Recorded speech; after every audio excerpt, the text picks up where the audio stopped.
நம்பினால் நம்புங்கள் மர்மத்தின் மறுபக்கத்திற்கு உங்களை வரவேற்கிறோம். மனிதர்களை பிடிக்கும் ஆவிகளை ஓட்டும் சாமியார்கள் ஒரு பக்கம் இருக்க, ஆவிகளை வேண்டுமென்றே தங்களது உடலில் இறக்கிக் கொள்ளும் சாமியார்களும் இருக்கவே செய்கிறார்கள். இன்று ஆவிகளை தன் மீது இறக்கி குறி சொல்லும் திருநங்கை சாமியார், இறந்து போன உறவினர்களிடம் பேச குவியும் மக்கள். குடியாத்தம் பகுதியில் குறி சொல்பவர்கள் அதிகம். அதில் கணிசமான எண்ணிக்கையில் திருநங்கைகளும் இருக்கிறார்கள். அவர்களில் வெகு சிலர் மிகவும் வித்தியாசமான முறையில் குறி சொல்லுகிறார்கள். இறந்து போனவர்களை தங்கள் மீது இறக்கி குறி சொல்வதை கேட்க மக்கள் அவர்களை தேடி செல்கிறார்கள். காலை வேளையிலேயே அந்த தெரு ஆட்கள் நிறைந்து காணப்பட்டதால் திருநங்கை சாமியாரின் வீட்டை கண்டுபிடிப்பது எளிதாக இருந்தது எங்களுக்கு. குடும்பம் குடும்பமாக மக்கள் குறி கேட்பதற்கு திருநங்கை சாமியாரின் வீட்டினுள்ளே நுழைய எங்களது நிருபர் குழுவும் அவர்களை பின்தொடர்ந்தது. வீட்டினுள்ளே நுழைந்ததுமே எங்களுக்கு கிடைத்த காட்சி திகிலாகவே இருந்தது.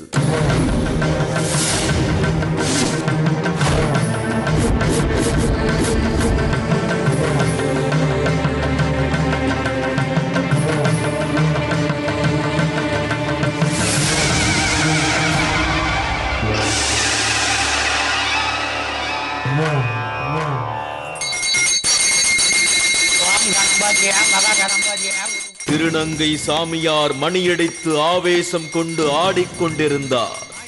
குறிகேட்க வந்திருந்த அனைவரும் மெய்சிலிர்த்து அமர்ந்திருக்க ராகம் கூட்டி ஆவிகளிடம் பேசிக் கொண்டிருந்தார் திருநங்கை சாமியார். வாக்கு கொடுக்கறேன், இது 3 நாளைக்கு முன்னாலே என் எல்ல இருக்கிறதே உனக்கு சோதிச்சு காட்டினா இல்லையா? புரியுதா? நான் வந்து நிக்கிறேன், பயப்படாத. உங்களுக்கு மண்ணுக்கு இறக்குற வேலையும் என் சத்தி வாக்கு நான் கொடுக்குறேன். போ. 11 வயசுலேருந்து அங்காள பரமேஸ்வரி என் உடம்புல உக்காந்தது. எனக்கு தன்னால பம்ப சத்தம் கேட்டால் எனக்கு ஆகாது. சிவராத்திரி அன்னைக்கு என்னை மீறிய உக்கரம் வந்துடும். அந்த நேரத்தில் ஜனங்க வந்து என்னை அருள் வாக்கு கேட்குவாங்க. இந்த இடத்துல கிடையாது, மயன் கொலாவர இடத்துல. அந்த இடத்துல லட்சக்கணக்கு ஜனம் இருப்பாங்க. அந்த நேரத்தில் அருள் வாக்கு கேட்பாங்க என்கிட்ட. நான் என்ன சொல்றேன்னு எனக்கே தெரியாது. இறந்து போன தங்களது உறவினர்கள் ஆவிகளாய் பேச பேச அழுகையை வெளிப்படுத்திக் கொண்டிருந்தார்கள். சாமியாரிடம் குறிகேட்க வந்தவர்கள்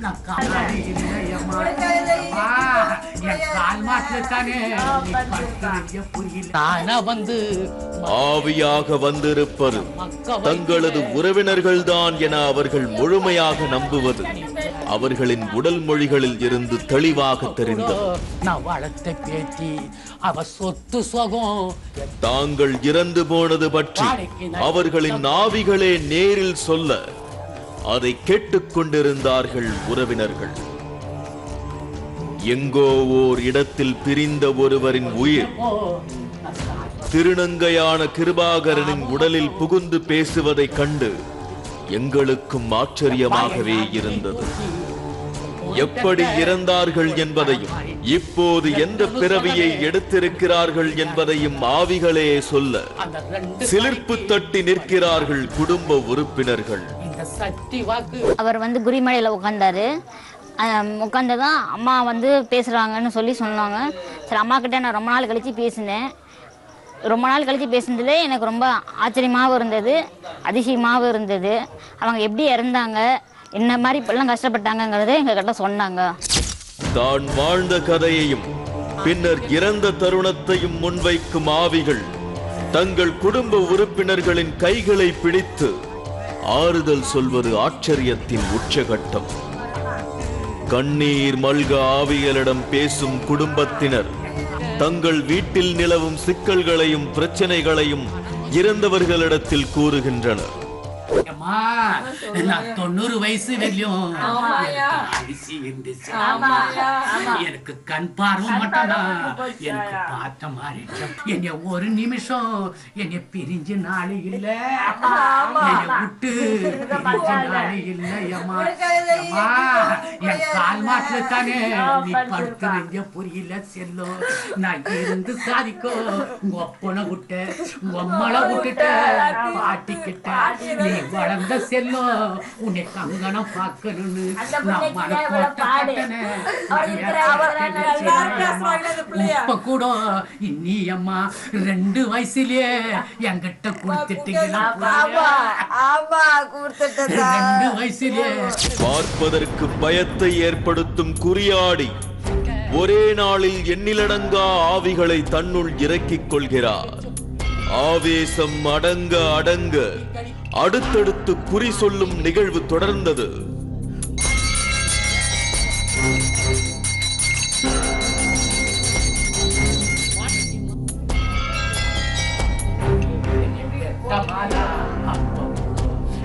காளியம்மன் குறிமேடை களைகட்டுகிறது.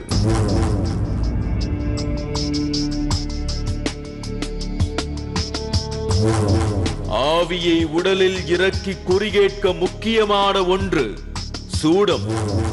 ஆவிகளிடம் பேசி முடியும் வரை சூடத்தை எரிய விட்டுக் கொண்டே இருக்கின்றனர். தேங்காய் மற்றும் வெற்றிலையும் பூஜைக்கு அவசியமானவை. சாமியார் தனது உடலில் ஆவிகளை மட்டுமல்ல அங்காள பரமேஸ்வரி அம்மனையும் இறக்குவதாக கூறுகிறார். கொளுத்திட்டு சூலத்தை கொளுத்திட்டு மணி வச்சு வண்டிக்கிறதுல சாமிகளை அதுக்கு மேலே அம்மா வந்து உடம்புல உக்காந்தா அதுக்கு மேலே பட்டு ஆவி வந்து உக்காரோம். அவர் சாமி உருவத்தில் அங்காள பரமேஸ்வரி மாதிரியே வந்து நல்லா நேச்சுரலாகவே பேசுகிறாரு. ஆனால் எங்களுக்கு ரொம்ப ஆச்சரியமாகவும் இருக்குது, அதிசயமாகவும் இருக்குது. ஆவிகளிடம் பேசுவதற்கு முன் அம்மனிடம் அனுமதி வாங்கவே இந்த சம்பிரதாயம். குடியாத்தத்தை சேர்ந்த கிருபாகரன் குறி சொல்லும் போது இறந்து போன தங்களது உறவினர்களாகவே மாறிவிடுவதாக மக்கள் நம்பவே செய்கிறார்கள். அந்த பிரச்சனைகளிலிருந்து விடுபடவே இறந்து போன சொந்தங்களுடன் பேச எண்ணுகிறார்கள் மக்கள். ஆவிகளை தன் மீது இறக்கும் திருநங்கை சாமியார் அதற்கு முன்னதாக சாமியாட்டமும் நிகழ்த்துகிறார்.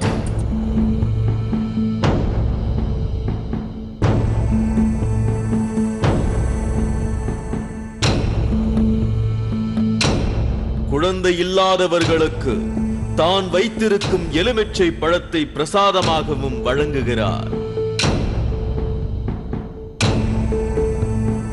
குடும்பத்தில் பிரச்சனை இருக்கிறவங்களுக்கு அது நீக்கி கொடுக்குவேன். குழந்தை இல்லாத வரவங்களுக்கு புரியுதா அது செய்வேன். உடம்பு சரியில்லாத வரவங்களுக்கு அவங்கள உட்கார வச்சு செய்வேன்.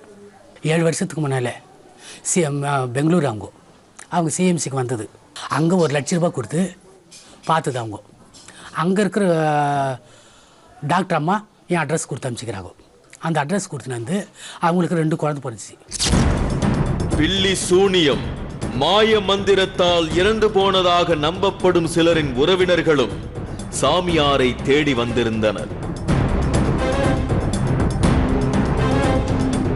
அவர்களின் ஆவிகளை தன் மீது இறக்கிய சாமியார் யார் வழியாக தனக்கு சூன்யம் வைக்கப்பட்டது என்பதை தெரிவிக்க அதிர்ச்சியில் உறைந்து போகிறார்கள் குறிகேட்க வந்தவர்கள். என் உடம்பு மேலே வந்து ஆவி வந்து அழுகு சொல்ல வந்து நானும் அழுகலை. அந்த ஆவி வந்து பசங்களை விட்டு பொண்டாட்டி விட்டு இன்னும் அழுகுது பாரு. அதுதான் அது குறிப்பிட்ட டைம் வரலையும் தான். அந்த ஆவி 1/4 மணி நேரம் 20 நிமிஷம் தான். அதுக்கு மேல் போய்ட்டு சொல்லாது. தூக்கு போட்டுக்கிறவங்க, ஆக்சிடென்ட் ஆகுறவங்க, ஹார்ட் அட்டாக் ஆகுறவங்க புரியுதா அந்த ஆவி வந்து என் உடம்பு மேலே உட்காந்து சொல்லு. நம்பிக்கை இல்லாமல் தன்னிடம் குறிகேட்க வருபவர்களுக்கும் எப்படியோ நம்பிக்கையை ஏற்றுகிறார் சாமியார். குடியாத்தில் இந்த மாதிரி குறி சொல்கிறாங்க, செத்தவங்களே வந்து சொல்கிறாங்க, நல்லா சொல்கிறாங்க அப்படின்னுட்டு எங்களுக்கு அப்போ நம்பிக்கை இல்லை. நாங்களே வந்து கேட்டதுக்கு அப்புறமா எங்கள் மாமனார் இறந்துட்டார். அதனால் அவரே வந்து எல்லாம் நடந்த மாதிரி சொன்னார். என் பசங்க எத்தினுக்கிறாங்க, உங்களுக்கு எப்படி இருந்தது, இப்போ எவ்வளோ கஷ்டத்தில் இருக்கிறீங்க எல்லாமே சொன்னார். சொல்லிவிட்டு அவர் சொல்லும்போது எங்களுக்கே ஒரு ஆச்சரியமாக இருந்தது. சாமியார் ஆடும் ஆட்டத்தில் நெற்றி குங்குமம் வழிந்து ஓட ஆவிகள் எல்லாம் இவருக்குள் அடக்கமாகி விடுகின்றன. ஆவிகளை தன்மீது இறக்கும் திருநங்கை சாமியாரிடம் குறிக்க வருபவர்கள் குறிப்பிட்ட நாட்களில்தான் வர வேண்டும். செவ்வாய், வெள்ளி மற்றும் ஞாயிற்றுக்கிழமைகளில் மட்டுமே குறி சொல்ல அமருவார் சாமியார். மற்ற நாட்களில் எக்காரணம் கொண்டும் இவர் குறி சொல்வதில்லை. தேங்காய், கற்பூரம், வெத்தலைப்பாக்கு, பழமெல்லாம் வாங்கி வருவாங்க. வாங்கினது என்கிட்ட தட்டில் வச்சுட்டு போவாங்க. அப்புறமா நான் குறி சொல்லிட்டு அவங்க குறை என்னன்றதட்ட தீர்த்து கொடுப்பேன். சிலர் குறி சொல்லப்படும் கிழமைகள் தெரியாமல் முதல் நாளே வந்துவிட்டால் சாமியாரின் இருப்பிடத்திலேயே தங்கிவிட்டு விடிந்ததும் குறி கேட்டு விட்டு திரும்ப செல்கின்றனர். அம்மா இறந்துட்டாங்க, அதை கேட்டுட்டு போகலாம் அப்படின்னு சனிக்கிழமை நைட்டு வந்தேன். இங்கே சனிக்கிழமை வந்ததில் இவங்க ஞாயிற்றுக்கிழமை சொல்லுவேன்னு சொல்லி சொன்னாங்க. இங்கே 2-3 பேர் தங்கியிருந்தாங்க. அவங்களோட சேர்ந்து நானும் ஸ்டே பண்ணிவிட்டு காலையில் 7 மணிக்கு அவர் குறிமடையில் உட்காந்தாரு. இது மாதிரி அம்மா பேசினாங்க. அவங்கக்கிட்ட சேர்ந்து நான் ரொம்ப நாள் கழித்து அம்மா கிட்ட பேசினாலும் எனக்கு ரொம்ப அழுகே வந்துடுச்சு. மரணத்தின் விளிம்பில் இருந்தபோது தாங்கள் சொல்ல நினைத்ததை இறந்த பிறகு ஆவிகளாக வந்து உறவினர்களிடம் கூறினார்கள். இறந்தவர்கள் குடும்பத்திலிருந்து எந்தவித செய்தியையும் பெறுவதில்லை சாமியார். அப்படி இருந்தும் இறந்தவர் எப்படி இறந்தார் உள்ளிட்ட அனைத்தையும் அவர் துல்லியமாக சொல்வது பிரமிப்பை அளிக்கவே செய்தது. உயிரோடு இருந்தபோது அவர் அடிக்கடி உபயோகிக்கும் சொற்களை கொண்டே சாமியாரும் பேசுவதாக அவரது உறவினர்கள் தெரிவிக்கிறார்கள். அதனாலும் நம்பகத்தன்மை பல மடங்கு அதிகரிக்கிறது. பாட்டி உருவத்தில் நல்ல இதாக பேசினாங்க. எங்களுக்கு அழுகாச்சியை தாங்க முடியல. அந்த அழுகாச்சி தாங்க முடியாமல் நாங்களே அழுதுட்டோம். ஆனால் நல்லாவே பேசினாங்க பாட்டியே. அதே நேச்சர் எப்படி செத்தாங்க, எந்த மாதிரில செத்தாங்க, அந்த மாதிரி இதை ஆக்டரோடய காமிச்சாங்க அவங்க. ஆனாக்கா இறந்து போனவர்களின் ஆவிகள் தங்களது வீடுகளை சுற்றி வரும் என ஆவிகளை நம்புபவர்கள் சொல்வார்கள். அது உண்மையோ என தோன்றும் அளவிற்கு ஒரு சம்பவம் நிகழ்ந்தது.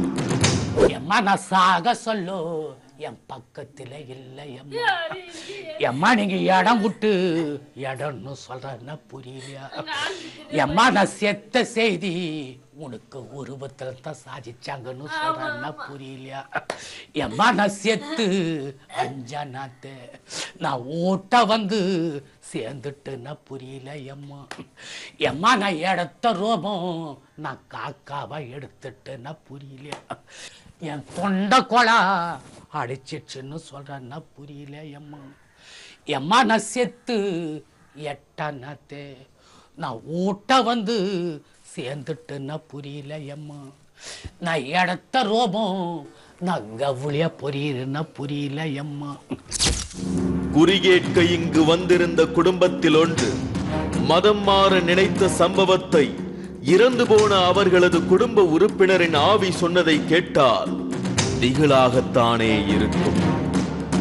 எம்மா ஜனவரி அன்னைக்கு இந்த கிறிஸ்டின் மதத்துக்குள்ள எம்மா சேர்ந்து நானு திட்டம் கூட போட்டீங்களா புரியலையா? அதெல்லாம் ஆனா எம்மா நான் வழிகாட்டி தர எம்மா.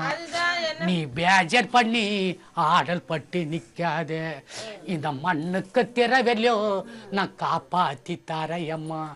இந்த சக்தி வாக்கு உருவம் காட்டி நிக்கித புரியலையா? எனக்கு அள்ளி நீலி பாசத்துக்கு எம்மா 3 கொடின்னு ஒரு கொலைஞ்சி நிக்கித புரியல எம்மா. இந்த செத்தாவி ஒரு கொலைஞ்சி நிக்குது எம்மா.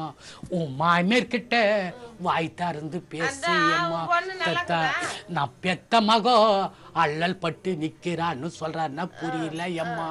அவளுக்கு கெட்ட நேரம் மாற வந்த நேரம் எம்மா.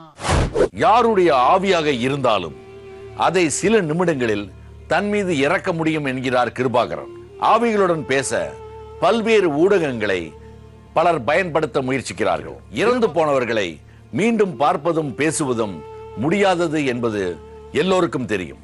ஆனால் அப்படி ஒரு சந்தர்ப்பம் கிடைத்தால் அதை கட்டாயம் அனைவரும் பயன்படுத்திக் கொள்ளவே விரும்புவார்கள்.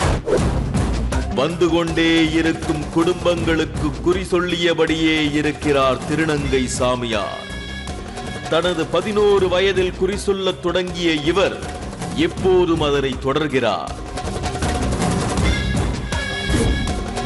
5ஆம் வகுப்பு வரை மட்டுமே படித்திருக்கும் இவர் ஆரம்பத்தில் சாமியை மட்டுமே தன் மீது இறக்கி குறி சொல்லி வந்த இவர் நாள்பட ஆவிகளையும் தன் மீது இறக்கும் வித்தையை கற்றுக்கொண்டாரா? திடீரென இவருக்கு அருள் வருவதை கண்டால் இவரது குடும்பத்தினருக்கே பயம் ஏற்படும்.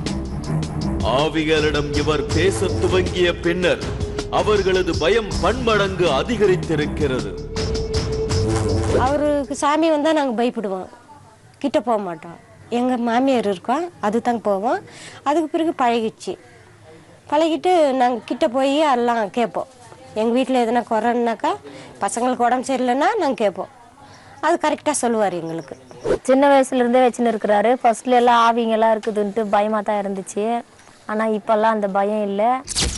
பல்வேறு ஆவிகளிடம் பேசும் இவர் தனிமையைத்தான் அதிகம் விரும்புகிறார். சில மணி நேரம் தூக்கம், பல மணி நேரம் சிந்தனை என பார்ப்பதற்கே அச்சம் கொள்ளும் வகையில்தான் இருக்கிறார் சாமியார். ஊரில் உள்ளவர்கள் இவரை பெயர் சொல்லி அழைப்பதில்லை, மாறாக சாமி என்றே அழைக்கிறார்கள். அவர் குறி சொல்கிறதுனால, நல்ல ஒரு இது சொல்கிறதுனால நாங்கள் சாமின்னு தான் கூப்பிட்றோம். அவரை ஃபர்ஸ்டெல்லாம் பேர் சொல்லி கூப்பிடுவோம். இப்போல்லாம் எங்களுக்கு எந்த பயமும் கிடையாது, சாமின்னு தான் கூப்பிட்றோம். எங்கள் வீட்டில் வந்து அதுக்கு முன்னே பேர் விட்டு கூப்பிட்டுருந்தாங்க, இப்போ சாமின்னு தான் கூப்பிட்றாங்க. ஊரில் இருக்கிறவங்களும் என்னை சாமின்னு தான் கூப்பிடுவாங்க. அக்கம் பக்கத்து கிராமங்களில் வசிப்பவர்கள் மட்டுமின்றி பக்கத்து மாவட்டங்களிலிருந்தும் காளியம்மன் குறிமேடைக்கு பலர் வந்து கொண்டுதான் இருக்கிறார்கள். இறந்து போன கணவனின் ஆவியுடன் பேச வந்திருக்கிறார் இந்த பெண். தன்னையும் தன் பிள்ளைகளையும் தனியாக விட்டு தனது கணவர் இறந்து போனதால் அவரது ஆவியுடன் அழுத வண்ணம் சண்டையிடுகிறார் இந்த பெண். நல்ல வரம் காட்டலன்னு திட்டாத, எப்படி திட்டாம இருக்க முடியும்? என்னை 4 தவறுனாலும் என்னை திட்டுறேன்னு சொல்றேன். நான் இருந்து சாதிக்க, நான் எடுத்த ரோபம், நான் காக்காவை எடுத்துட்டு நான் புரியலையா? எம்மா நீ சாப்பிடு புடி, அண்ணன் ஒரு புடி வச்சிடி. எம்மா இருந்து இருக்கடிக்கும், நான் நல்ல வழி காட்டுன்னு. எம்மா உங்ககிட்ட இருந்து மக்க பிரிக்கணும்னு அது திட்டம் போட்டு சதி திட்டம் பண்ணிட்டாங்க. எம்மா என் தோளுக்கு தோடு, என் பாசத்துல வந்ததுன்னு சொல்றேன்னா புரியலையா? உன்னை கடத்தெருக்கு கூட அனுப்ப மாட்டேன்னா புரியல. எம்மா உன்னை பூமா போல வீட்டுக்குள்ள வச்சிருந்தேன், உன்னை கடத்தெருக்கு கூட அனுப்ப மாட்டேன்னா புரியல. எம்மா உப்ப கூட தாயின்ற பாசம், தங்கச்சி பாசம் அவருக்கு கிடையாது. கை கழுவி விட்டுட்டு உட்காந்து நான் இருந்து சாதிக்கணும். நீ அம்மா நீ அழுது வேதன் பட்டு புரியல. நான் இருந்து சாதிக்கும், உனக்கு நல்ல வரம் நான் வழிகாட்டி தரையம்மா. என்னை பேஜர் பட்டு ஆடல் பட்டு அந்த தலை பிள்ளைக்கு ஒரு வழி காட்ட கூடாது. 4 பேர் கேவலமா பேசுறாங்க இல்லையா? உன்னாட்டுமே குடிக்காரனா அவன் கூட இருந்தவனே அவனை சதி திட்டம் பண்ணிட்டாங்களா புரியலையா? மாட்டம் போ மஸ்தான் பாபா ஜாரி. ஆவிகளிடம் பேசுகிறோம் என்ற பயம் துளியும் இல்லை சாமியாரிடம் வருபவர்களுக்கு. கைகளை பிடித்துக் கொண்டு சொந்த பந்தங்களிடம் பேசுவது போல் உரிமையுடன் பேசுகிறார்கள். குறிப்பிட்ட நேரத்தில் உறவினர்களுடன் பேச வரும் ஆவிகள் குறி சொல்லி முடித்த பிறகு கிளம்பி விடுகின்றன. குறி சொல்லிடுறல அந்த டைம்ல வந்து நாளைக்கு அன்னைக்கு நாட்டினெல்லாம் கொஞ்சம் பேஜாக இருக்கும், போட்டு கொஞ்சம் குளிச்சிட்டேன்னு சரியா போடும். இறந்து போனவர்களிடம் பேசுவதற்கு பல விதிமுறைகள் இருக்கின்றனவா? ஒருவர் இறந்து 3 மாதங்கள் கழித்துதான் அவரின் ஆவியை அழைக்க முடியும் என்கிறார் கிருபாகரன் சாமியார். செத்தவங்க வந்து 3 மாதம் பொறுத்து ஆய்க்கட்சி படிச்சுட்டு அப்போ வந்து என்கிட்ட கேட்பாங்க. அப்போ தான் என் உடம்புல உக்காரோம். செத்து ஒரு வாரம் மறுத்தாலும் அது வராது. ஏன்னா வந்து அவங்க தெய்வலோகம் போக மாட்டாங்க. அவங்க தெய்வலோகத்துக்கு போனால் தான் அந்த அருள் வந்து என் மேலே உக்காரோம். அப்படி மீறி வந்தாங்கன்னா கூட ஓடாது குறி. நாளுக்கு நாள் இவரை தேடி குடியாத்தம் வருபவர்களின் எண்ணிக்கை அதிகரித்துக் கொண்டே வருகின்றபடியால் இந்த பகுதியின் ஓர் அடையாள பொருளாகவே மாறிவிட்டார் கிருபாகரன்.